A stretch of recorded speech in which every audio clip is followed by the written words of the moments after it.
My name is Wiyé.nox. I'm the man of sound. It was a name gifted to me from my hereditary chief, Chief Marilyn Gabriel, and the elders of Kwantlen First Nation.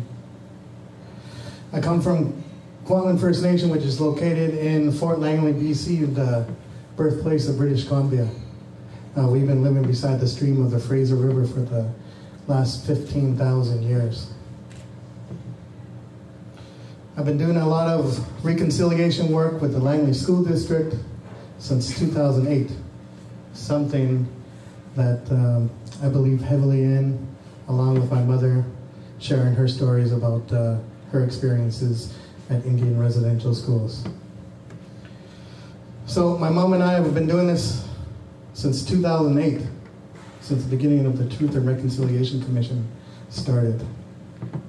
And she's been sharing the truth. And since we've been doing this for so long, we've heard it all. Everything. Including, why don't you just get over it?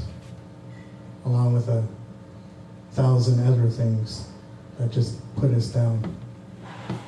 So we heard it all. Why don't you just get over it? Why don't you just leave the residential schools closed so long ago? Or a great costume. But you know what? We'll get over it when we find out who murdered the 1,200 missing and murdered Indigenous women. We'll get over it when Aboriginal people are no longer ashamed. We'll get over it when we're no longer on the secret path. We'll get over it when the language is revitalized in every community. And once we find our way back from the secret path, we can go back to the sacred path, the way it's been for over 15,000 years. And when we bring back our teachings, our language, our old ways, that's when we know that we can reignite our culture like we've done in the smokehouse. My family lost our smokehouse. We just got it recently back. Took us over 100 years. But there's different fires when it comes to reigniting. I think about my auntie who used to live right beside me, spent her entire residential school career with tuberculosis, the fire burning in her lung. When we think about that new fire burning, that's killing people on a daily basis in a downtown place they call the East Side.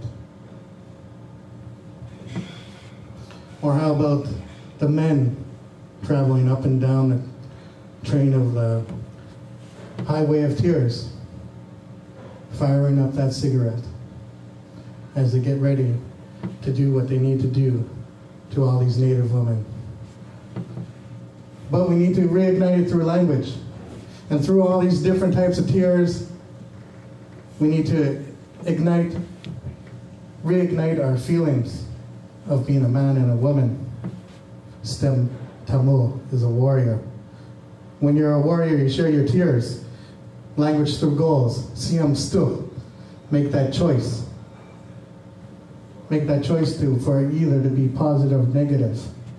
And when you make that choice, and we reignite our culture, our language, and our teachings, the elders can have that courage to share their stories. That's my mother in Ottawa.